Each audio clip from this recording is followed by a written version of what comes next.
My daughter emailed me, "Don't come to my wedding watch the live stream." Okay, I knew what to do. My name is Eleanor Price. I'm 58, a widow, and I live in a sun-faded bungalow under live oaks in Charleston, South Carolina. I've kept the books for a small marine supply company on the Ashley River for 23 years. Tidy columns, honest numbers, the comfort of totals that match. I raised 2 children in this house. Harper, my daughter, who turned 31 in May, and Noah, 28, whose laugh still bounces off my kitchen tile whenever he visits. Last Monday, at 7:12 a.m., I opened my email and found one with no subject line. Just Harper Price in bold. I smiled before I clicked. Maybe she'd finally decided on a cake. Maybe she wanted my gumbo recipe for the rehearsal dinner. The wedding was 6 weeks away, a beach ceremony on Kiowa Island. I had already written checks to the venue, to a band that played Motown covers with heartbreaking sincerity, to a florist who promised peonies would survive coastal heat. The smile vanished before the second sentence. Mom. After finalizing the guest list with Brandon and his parents, we've decided it's best if you don't come in person. There will be a live stream link so you can still be part of it. It'll be just like being there, LOL. No, dear. No explanation beyond we've decided. No apology for telling a mother to watch her own daughter marry from a laptop screen. I read it twice. A third time, because disbelief begs for confirmation. I checked the sender to make sure it wasn't a prank. Then I noticed the forwarded chain below, unreadable unless you clicked the gray triangle. I clicked. From Cynthia Whitaker, Brandon's mother.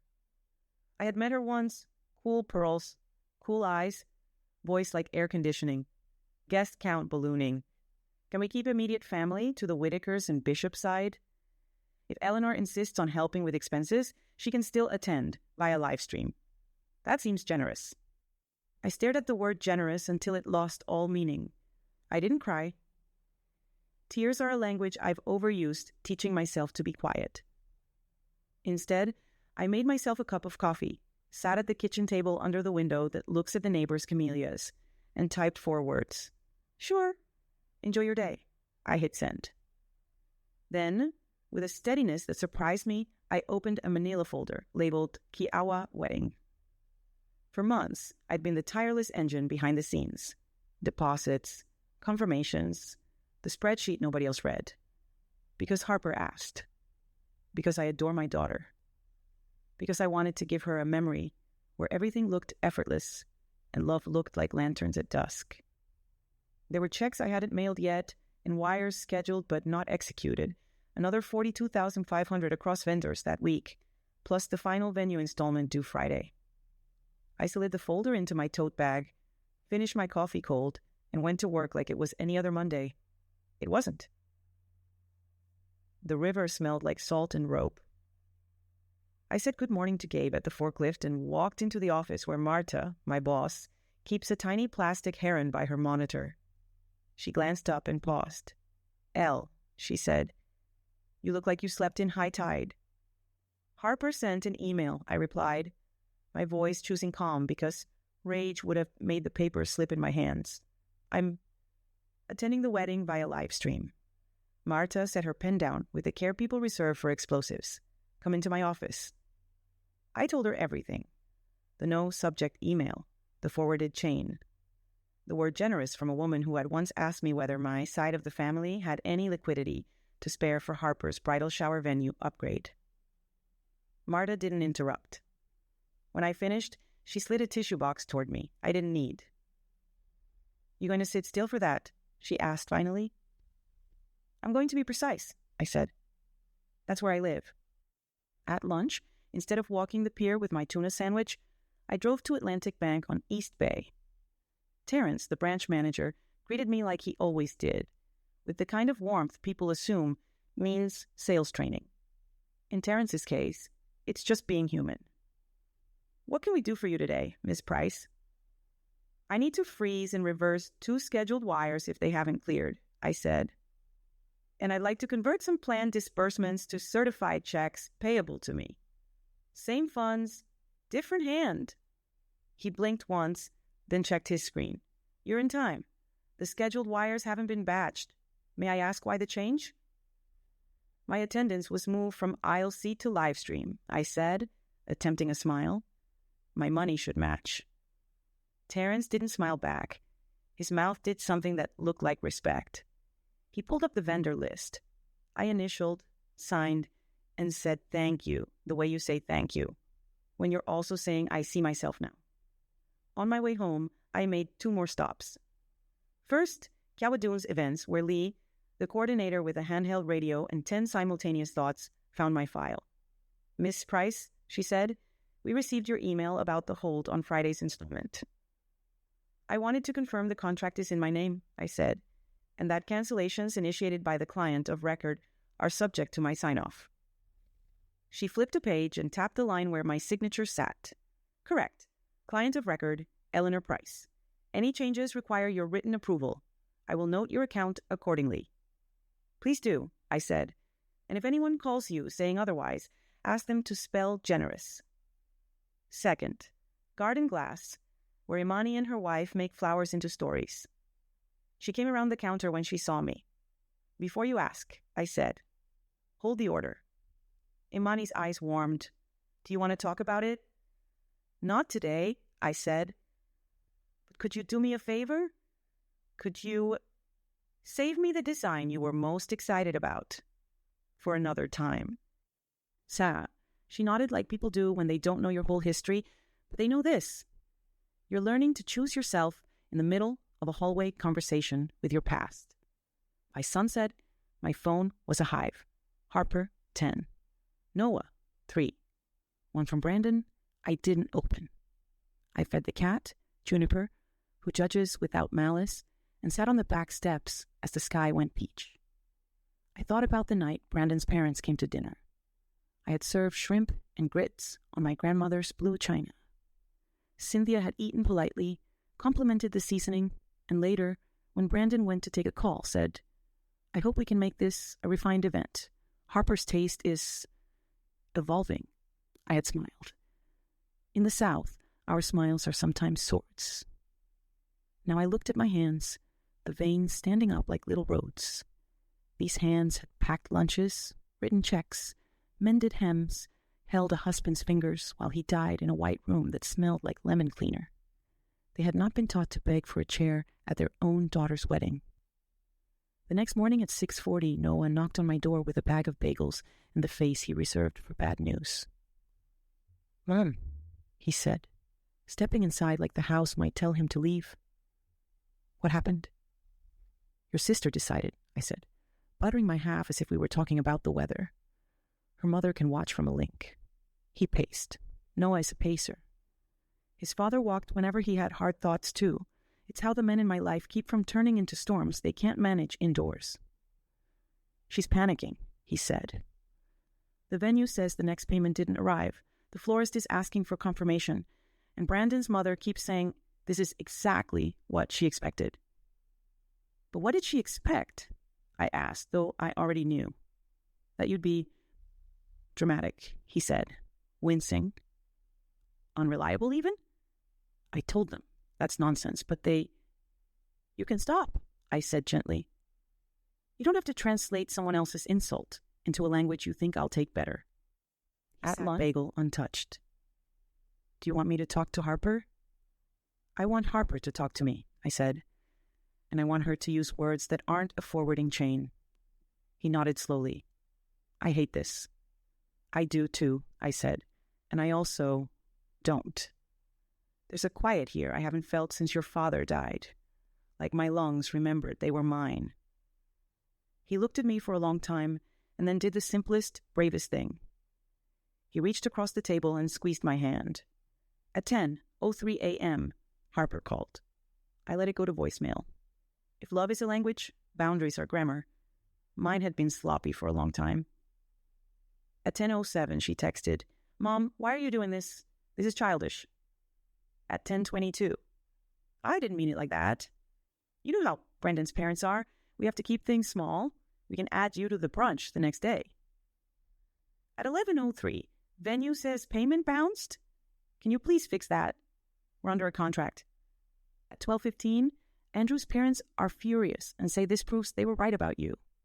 Brendan was now Andrew. The names blurred.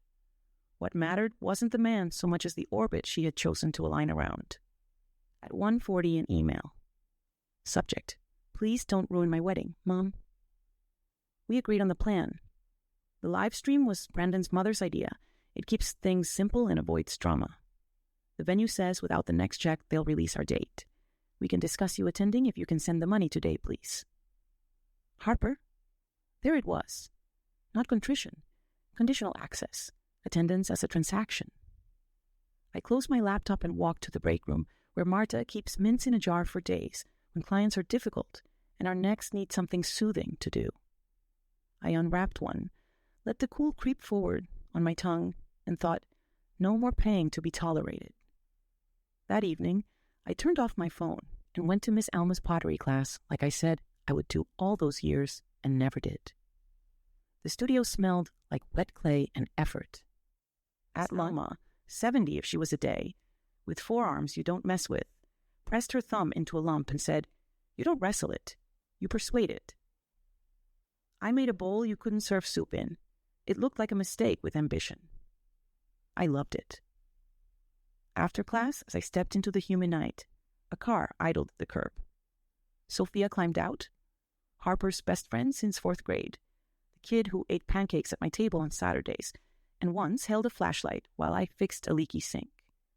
Mrs. Price, she said, voice caught between loyalty and apology. Can we talk? We sat on a bench that creaked like it held years. Sophia tugged at a thread on her sleeve. She's spiraling, she said. They lost the musician. The planner is threatening to drop them. Andrew's Brandon's parents are... Well, you know. I know, I said. She wants me to convince you, Sophia continued. And then she did the brave thing. She didn't try. But I came to say I'm sorry. Not for you pulling the money, for her not seeing you. The bench swallowed my breath for a second. Thank you, I said, because 2 words can hold a lot. Sophia leaned back and looked at the moon like it might write subtitles. If you ever want to come to my house for dinner, she said, my wife makes a lasagna that forgives things. I laughed. I may take you up on that. She stood, hugged me quickly, and left. I watched her taillights wink away and thought, some daughters come back to you sideways, in the women they brought into your kitchen when they were 10. By Friday, the venue had sent a notice of pending release. Lee seat me with a polite line. Per your hold, we require your written authorization to proceed or cancel. I replied within 5 minutes. Please release the date from Harper Price and Brandon Whitaker's reservation, and please note I will not approve any future use of my deposit by another party. E. Price, client of record. I forwarded the email to Terrence at the bank with a simple request. Return deposit to account ending 4407 per clause, 9B. I sat very still after I clicked send. Sometimes power is a quiet thing. Paper moving through an inbox, a number reappearing where you first put it. Sometimes it is the space you reclaim in your chest when you realize you can breathe without permission. At 2:09 p.m., my front doorbell rang like it was angry. Cynthia Whitaker didn't wait to be invited in. She stepped onto my porch in a cream-sheath dress that made her look like expensive disapproval. You are embarrassing your daughter, she said without greeting. Do you understand that? I leaned against the doorframe. I understand contracts. And I understand that when you tell a mother to attend via live stream, you should expect her money to live stream too. You're being petty?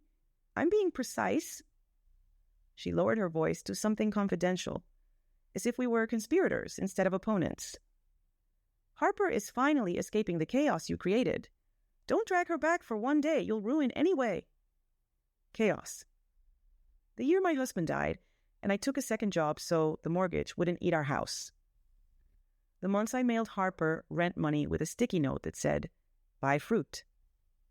The time I convinced the water company to give us a week because Noah had pneumonia, and I had to choose between an inhaler and the bill. I smiled the way I do when people mispronounce my history. "I'll leave you to your refinement," I said, "but you can leave my porch." She didn't move. "You'll regret this." "I've regretted smaller things," I said, like teaching my daughter that love looks like endless accommodation. She flinched, just a fraction. "We're done here." She turned on her heel and left. "Agreed," I said, to the empty space she had made. The wedding didn't happen on Kiowa Island. There were whispers of a backyard ceremony at the Whittakers' house in Mount Pleasant. Noah told me 3 days later, standing in my kitchen with a pharmacy bag and a look that tried to apologize for other people's decisions. "I wasn't invited," he said. "I wouldn't have gone." "I know," I said, and meant it. The following week, an email arrived from Harper. Subject: "I'm sorry, but also..." A paragraph of apology swam in a paragraph of explanation. "You know how Brandon's mom is. We were stressed. I wasn't thinking straight. It's not like I didn't invite you at all. There was always the live stream." And there, between commas, was the truth. Apology as argument. I read it once, then I archived it. Not out of spite, out of completion. I started cooking on Sundays, again, real food, not the single-woman dinners I'd fallen into. I simmered gumbo with andouille and okra until the house smelled like memory I could live with. I planted tomatoes in a raised bed that looked like hope on cinder blocks. I joined Miss Alma's Wednesday class and made 3 bowls that could hold soup and 1 misshapen vase that holds nothing but my stubborn pride. And that is enough. Marta gave me a week off I didn't ask for and called it restorative bookkeeping. I drove to Hunting Island by myself, walked the length of the beach, collected a single spiral shell, and didn't think once about seating charts. 2 months later, Harper showed up on my porch step at dusk. She didn't ring. She sat. I opened the door and sat beside her. We watched lightning bugs appear like a code we'd forgotten. "I made a mistake," she said. "Yes," I said, "because sometimes mercy is telling the truth without garnish."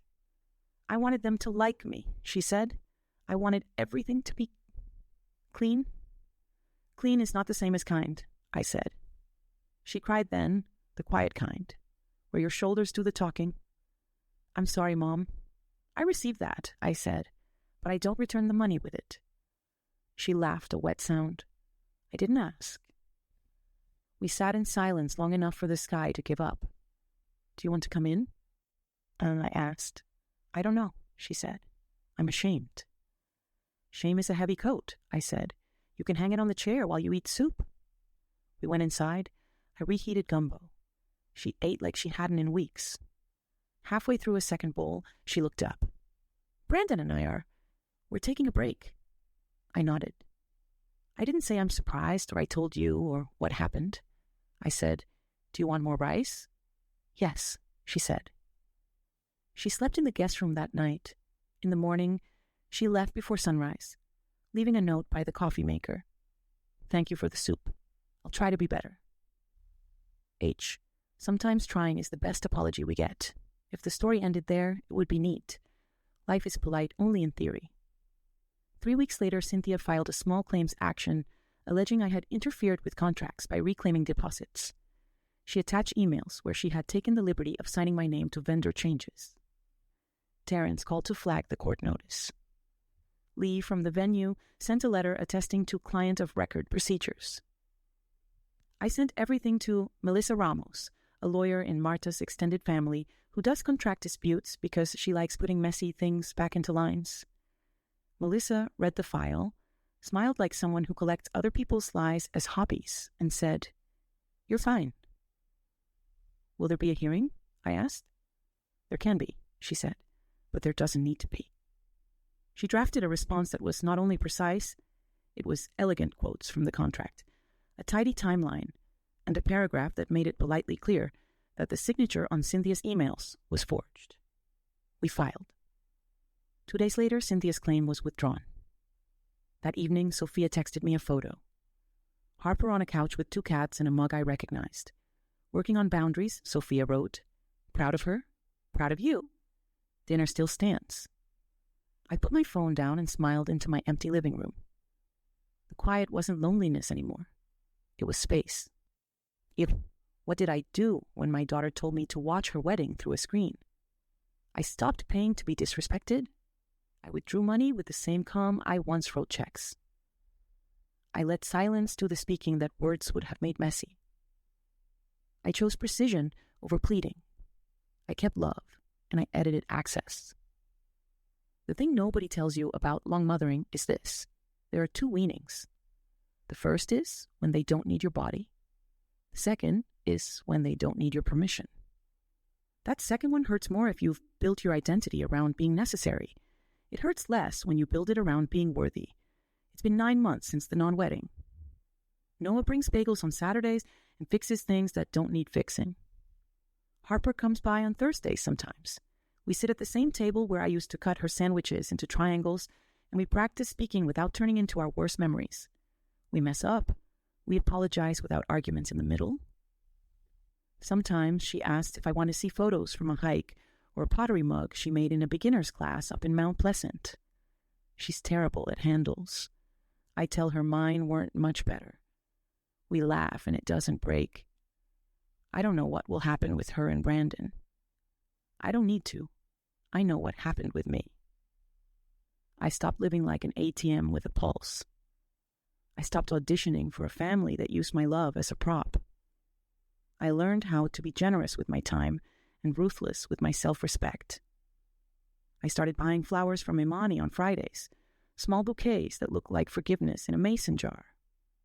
I made a bowl that holds soup, and when I passed the mirror by the front door, the one that caught me all those mornings, I left for work with mascara and hope.